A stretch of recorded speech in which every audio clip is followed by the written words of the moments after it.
جن کو ہم اسٹڈی کریں گے، لیکن اس سے پہلے تھوڑا سا میں ریویژن کرنا چاہتا ہوں تاکہ ہمیں سمجھ آ جائے کہ ہم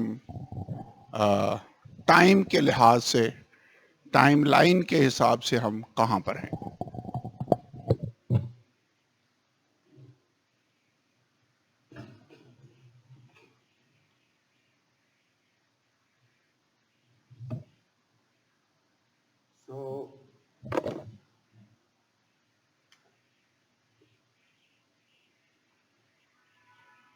ہم آلریڈی پچھلے چیپٹرز میں پڑھ چکے ہیں، 19ویں باب میں، 18 باب میں اور شروع سے، لیکن ہوگا یہ کہ ابھی جو مین واقعہ ہونے والا ہے وہ ہے خداوند یسوع کی آمد۔ اگر ٹائم لائن آپ بنانا چاہیں، ابھی جو امیڈیٹلی سب سے بڑا اہم واقعہ دنیا کے اندر رونما ہونے والا ہے وہ خداوند یسوع مسیح کی آمد ہے۔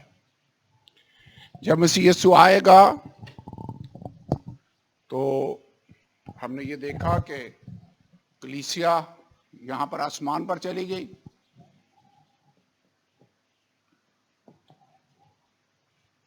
نیچے زمین پر قومیں، نیشنز اسی طرح چلتی رہیں گی۔ ایک آدمی ہے جس کی حکومت اس دنیا پر قائم ہوگی اور اس کا نام ہے مخالف مسیح۔ بہت سارے نام ہیں، یاد ہے کئی نام میں نے آپ کو بتائے۔ دانیل کی کتاب میں اس کو چھوٹا سینگ کہا گیا ہے، ہلاکت کا فرزند اس کو کہا گیا ہے، بے دین کہا گیا ہے۔ نہیں، جھوٹا نبی دوسرا کریکٹر ہے، مخالف مسیح نہیں ہے، مخالف مسیح اس کا نام ہے۔ اس کو حیوان کہا گیا مکاشفہ 13 باب کے اندر۔ سو بائبل میں اس کے ڈیفرنٹ نام ہیں۔ ایک بادشاہ جو اپنی رائے پر چلے گا، رمز شناس بادشاہ دانیل اس کو کہتا ہے۔ مختلف اس کے نام ہیں، لیکن جو مشہور نام ہوا ہے وہ یوحنا کے خط میں نام ہے جس کو مخالف مسیح کہا جاتا ہے۔ سو وہ ریویل ہو جائے گا اور اس کی جو بادشاہی ہے وہ اس دنیا پر اسٹیبلش ہوگی، مخالف مسیح کی بادشاہی۔ کلیسیا کہاں پر ہوگی؟ اوپر آسمان میں۔ نیچے زمین پر اینٹی کرائسٹ کی بادشاہی ہے۔ ہم نے دانیل کی بک کو اسٹڈی کیا کہ اس کے 69 ہفتے آلریڈی ہو چکے ہیں۔ آخری ہفتہ جو 17واں ہفتہ ہے، 7 سال کا پیریڈ، وہ ابھی باقی ہے۔ مخالف مسیح جب آئے گا تو اس کی سمجھ ادھر سے آنی ہے کہ وہ ایک ہفتہ کے لیے بہتوں سے عہد قائم کرے گا۔ یاد ہے دانیل کی بک میں ہم نے ڈیٹیل کے ساتھ اس کو اسٹڈی کیا۔ سو وہ پاورفل ہوگا، اور دانیل کی کتابی کے مجسمے کو اسٹڈی کرتے ہوئے یہ سمجھ آتی ہے کہ 10 بادشاہوں کا اتحاد ہوگا۔ 10 سینگ ہیں اس حیوان کے، جن کے بیچ میں ایک چھوٹا سا سینگ نکلا جس کے سامنے سے 3 سینگ گر گئے۔ یاد ہے، اس کا مطلب 3 بادشاہوں کو یہ زیر کرے گا اور باقی اپنی مرضی سے اپنا تسلط اور اختیار اور بادشاہی اس کے حوالے کر دیں۔ ایسے ہی لکھا بائبل کے اندر، یہ ورڈنگ استعمال ہوئی ہے۔ تو نیچے جب یہ کام ہے وہ کرے گا 3.5 ہفتے سال گزرنے کے بعد، چونکہ دانیل میں کیا لکھا ہے، نصف ہفتہ جب گزرے گا تو یہ عہد کو توڑ ڈالے گا اور ہیکل کے اندر یہ اپنا مجسمہ یا بت نصب کرے گا۔ تسالونیکیوں کے خط میں پولس نے یہ کہا کہ وہ خدا کے مقدس میں بیٹھ کر اپنے آپ کو خدا ظاہر کرتا ہے۔ یہ اپنی پرستش ڈیمانڈ کرے گا اور جو نہیں پرستش کریں گے ان کو قتل کروائے گا۔ ایسا ہی مکاشفہ 13 باب میں ہم نے یہ پڑھا ہے۔ یہ نیچے سارا کام ہو رہا ہوگا۔ جو لوگ اس کے نام کی چھاپ جو دائیں ہاتھ اور لوگوں کے ماتھے پر لگائی جائے گی، اور وہ نمبر کیا ہے؟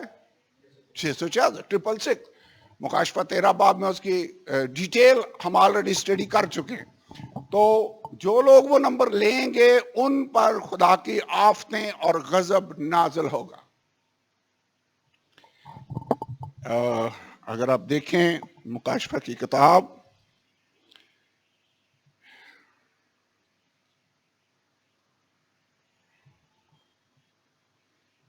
تو یہاں پر بڑا کلیئر یہ لکھا ہوا ہے کہ جو سہوان کی پرستش کرتے ہیں 14واں باب پڑھیں آپ میں سے کوئی بھی 9ویں آیت 14واں باب آیت نمبر 9.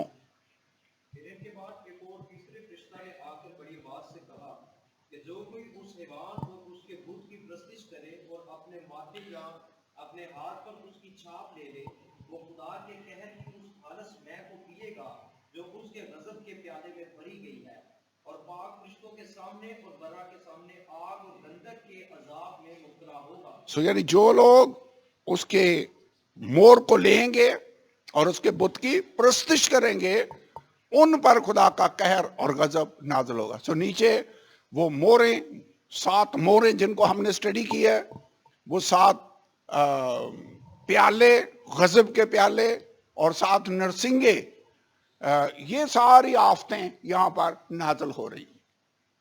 ٹھیک ہے. اب اوپر آسمان میں کیا ہو رہا ہوگا؟ اوپر ایک مین ایونٹ ہے جس کو ہم نے اسٹڈی کیا مکاشفہ 19ویں باب میں لکھا ہے آؤ ہم شادماں ہوں 7ویں آیت میں اس کی تمجید کریں اس لیے کہ برا کی شادی آ پہنچی اور اس کی بیوی نے اپنے آپ کو تیار کر لی. یہ ہے برا کی شادی کی ضیافت یہ اوپر چل رہی ہوگی. اوپر برا کی شادی کی ضیافت ہے کلیسیا مسیح کی حضوری سے لطف اندوز ہو رہی ہے.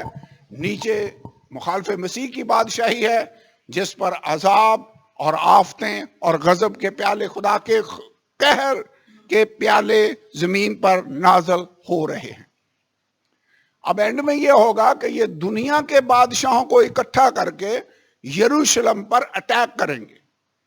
یہ سب لوگ اس کے اگینسٹ ہو جائیں گے اور اس کے لیے حالات آپ کو ابھی لگتے ہیں جس میں مین جو کریکٹر ہے جیسے ایران کا ایک کردار ہے. حزقیل کی کتاب 38واں باب اور 39واں باب اگر آپ اسٹڈی کریں تو روس کا یا رشین اسٹیٹس جو ہیں ان کا رول بائبل کے اندر کلیئرلی لکھا ہوا ہے. بہت ساری عرب اسٹیٹس ہیں جن کا اس میں آنا اور یہ زیادہ تر نام جن کے لکھے ہوئے ہیں وہ زیادہ تر اسلامک کنٹریز ہیں جن کے نام وہاں پر لکھے ہوئے. یہ سب لوگ اکٹھے ہو کر وہاں پر جائیں گے. ایک بڑا میدان ہے میگڈو کی وادی ہر مسجد مکاشفہ 16 باب آپ کو یاد ہوگا 3 روحیں نکلیں مینڈکوں کی صورت میں دنیا کے بادشاہوں کے پاس نکل کر گئیں تاکہ خدا کے روز عظیم کی لڑائی کے واسطے بادشاہوں کو اکٹھا کریں. ایسے لکھا یہ لڑائیاں ایسے نہیں ہوتی. ابلیس اور اس کے کرندے لوگوں کو موٹیویٹ کرتے ہیں جنگ کے لیے جس کے نتیجہ میں جنگیں ہوتی ہیں. یہ اس کی انسپریشن میں وہاں پر پہنچے ہیں اور اس وقت جب یہودی سمجھیں گے کہ ہم چاروں طرف سے گھر گئے تو یہ خدا کو پکاریں گے اور خداوند یسوع ان کی دعا کے جواب میں آسمان سے آ جائے گا. اب مسیح نے پھر آ جانا زمین پر. پہلے آیا ہے زمین پر نہیں آیا. کہاں پر آئے گا؟ ہوا میں. زمین کو ٹچ نہیں کرنا. کلیسیا ہے جو نیچے سے اڑ کر ہوا میں اس کا استقبال کرے. یسوع نے زمین پر نہیں آنا. اس بار جب وہ آئے گا تو وہ زمین پر آئے گا. کہاں پر؟ کوہ زیتون پر جو یروشلم کے مشرق میں واقع ہے. وہاں پر وہ آئے گا. جب وہ آئے گا تو یہ کوہ زیتون بیچ سے پھٹ جائے گا. ذکریہ 14 باب میں اس کی ڈیٹیل ہے. بہت بڑی وادی ہو جائے گی اور جب یہاں پر آئے گا خداوند یسوع تو ان ساری نیشنز کو وہ ختم کرے گا جو جنگ کے لیے اکٹھے ہیں. پھر ان کے گوشت کو کھانے کے لیے ہم نے پڑھا پچھلی دفعہ بہت سے پرندے ہیں جن کو خدا انوائٹ کرے گا کہ آؤ کن کا گوشت کھاؤ. 18 آیت میں لکھا ہوا ہے بادشاہوں کا گوشت فوجی سرداروں کا گوشت زوراوروں کا گوشت، گھوڑوں اور ان کے سواروں کا گوشت اور سب آدمیوں کا گوشت کھاؤ، خواہ آزاد ہوں، خواہ غلام، خواہ چھوٹے، خواہ بڑے. میں مکاشفہ 19واں باب میں نے پڑھا 18 ہے. یہ والا کام ہو گیا. اس جنگ کے نتیجہ میں اگلی آیتوں میں لکھا ہوا ہے کہ مخالف مسیح اور جھوٹا نبی یہ دونوں پکڑے جائیں گے. 19ویں آیت دیکھا تھا ہم نے. پھر میں نے اسے حیوان اور زمین کے بادشاہوں اور ان کی فوجوں کو اس گھوڑے کے سوار اور اس کی فوج سے جنگ کرنے کے لیے اکٹھے دیکھا، اور وہ حیوان اور اس کے ساتھ وہ جھوٹا نبی پکڑا گیا. اس جنگ کے نتیجے میں he is arrested. اور اس کے بعد لکھا ہوا ہے کہ وہ دونوں 20ویں آیت میں وہ دونوں آگ کی اس جھیل میں زندہ ڈالے گئے جو آگ سے جلتی ہے. کون سے دو لوگ؟ حیوان اور جھوٹا نبی. مکاشفہ 13 باب میں کتنے حیوان تھے؟ 2. ایک حیوان سمندر سے نکلا، دوسرا زمین سے نکلا. جو سمندر سے نکلا اس کے 7 سر اور 10 سینگ تھے، جو زمین سے نکلا اس کے براق سے 2 سینگ تھے، اور بولتا اژدہا کی طرح تھا. یاد ہے؟ میں سمپلی ریوائز اس کو کر رہا ہوں، ریپیٹ کر رہا ہوں. سو یہ دونوں پکڑے گئے. اس کے بعد 20واں باب شروع ہوتا ہے. ایک فرشتہ آسمان سے آتا ہے.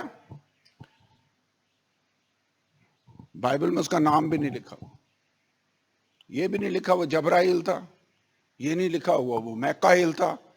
لگتا ہے یہ ایک فرشتہ ہے، تو شاید اتنا ہائی رینک والا فرشتہ بھی نہیں ہے، لیکن ایک فرشتہ ہے جو اترا ہے.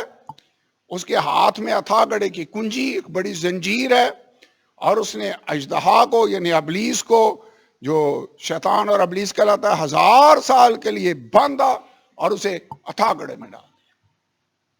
یہ کب ہوگا؟ ہرمجدون کی جنگ کے بعد. جھوٹا نبی حیوان پکڑے گئے، ابلیس کو پکڑ کر 1000 سال کے لیے بند کر دیا گیا. یہ 1000 سال کا آگے پیریڈ ہے، 1000 سالہ دور. اس دور میں ابلیس اتھاگڑے میں بند ہے، اور خداوند یسوع اس دنیا پر 1000 سال کے لیے بادشاہی کرے گا. 1000 ایئرز. اس کو کہتے ہیں ملینیل رین. یہ بادشاہی کیسی ہوگی؟ امن ہوگا، اطمینان ہوگا، لوگ اپنی عمریں پوری کر رہے ہوں گے. ایون جانوروں کے بیچ میں بھی ایک دوسرے کو مارنے اور دشمنی کا جو ایلیمنٹ ہے وہ ختم ہو جائے گا. کئی جگہوں پر ہمیں اس کی جھلک نظر آتی ہے. ہم نے اس کو تھوڑا سا اگر آپ دیکھنا چاہیں تو یسایہ کی کتاب میں ہم اس کو پڑھ سکتے ہیں کہ اس 1000 سالہ بادشاہی کے دور میں حالات کیسے ہوں گے.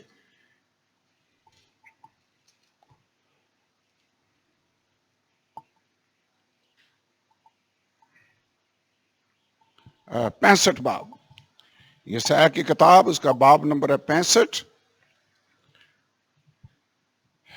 19ویں آیت لکھا ہوا ہے، اور میں یروشلم سے خوش اور اپنے لوگوں سے مسرور ہوں گا. اس 1000 سالہ بادشاہی کے دور میں مسیح کہاں سے آیا ہے؟ اوپر آسمان سے. کلیسیا کدھر ہوگی؟ کلیسیا اس کے ساتھ ہوگی، کیونکہ آسمان کی فوجیں سفید گھوڑوں پر سوار مسیح کے پیچھے پیچھے ہیں. کلیسیا یہاں پر کلیسیا کو لینے کے لیے آیا، یہاں پر ود کلیسیا آیا ہے، اور کلیسیا مسیح کے ساتھ 1000 سال تک بادشاہی کرے گی. یاد ہے پولس نے کیا کہا؟ اگر ہم اس کے ساتھ دکھ اٹھائیں گے تو اس کے ساتھ بادشاہی بھی کریں گے. اور مکاشفہ 20 باب میں بھی ہم نے پڑھا بادشاہی میں کیسے حالات ہوں گے، یہ میں پڑھنا چاہتا ہوں. سو کیپٹل یروشلم ہوگا. میں یروشلم کو خوشی اور ان لوگوں کو خرمی بناؤں گا، اور میں یروشلم سے خوش اور اپنے لوگوں سے مسرور ہوں گا. اس میں رونے کی صدا اور نالا کی آواز پھر کبھی سنائی نہ دے گی. پھر کبھی وہاں کوئی ایسا لڑکا نہ ہوگا جو کم عمر رہے، نہ کوئی ایسا بوڑھا جو اپنی عمر پوری نہ کرے، کیونکہ لڑکا 100 برس کا ہو کر مرے گا اور جو گناہگار 100 برس کا ہو جائے ملعون ہوگا. 100 سال کا بندہ مر جائے تو کہیں گے لڑکا مر گیا. اس کا مطلب اتنی لوگوں کی عمریں دراز ہوں گی. لکھا لڑکا 100 برس کا ہو کر مرے گا, اور اگر گناہگار 100 سال کا ہو جائے تو کہا جائے گا یہ ملعون ہے. 21ویں آیت, وہ گھر بنائیں گے اس میں بسیں گے, وہ تاکستان لگائیں گے اس میں اس کے میوے کھائیں گے, نہ کہ وہ بنائیں اور دوسرا بسے, وہ لگائیں اور دوسرا کھائے, کیونکہ میرے بندوں کے ایام درخت کے ایام کی مانند ہوں گے. اس کا مطلب عمریں لمبی ہو جائیں گی. پھر سے پہلے ویسے لوگوں کی عمریں لمبی ہوتی تھی. پیدائش کی کتاب پڑھ کر دیکھیں, لوگوں کی عمریں بہت طویل ہوتی تھی. آج کل پاکستان میں 50-60 سال میں ہے ایوریج عمر ہے. 50 کتنی ایوریج عمر ہے؟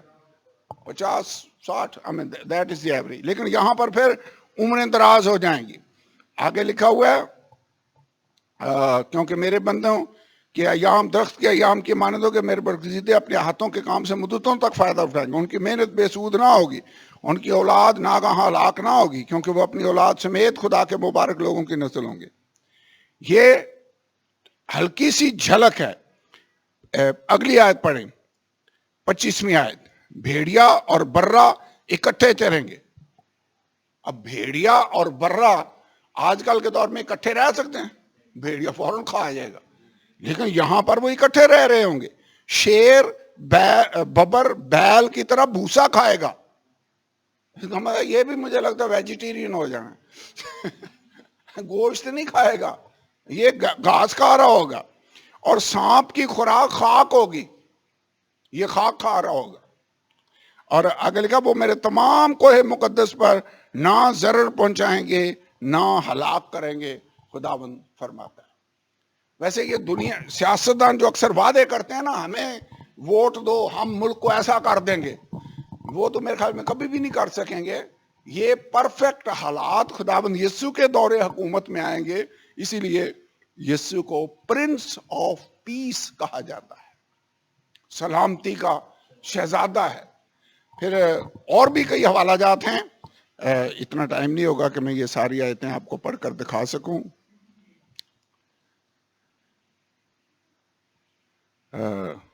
میرے خیال میں that should be enough, اتنا کافی ہے.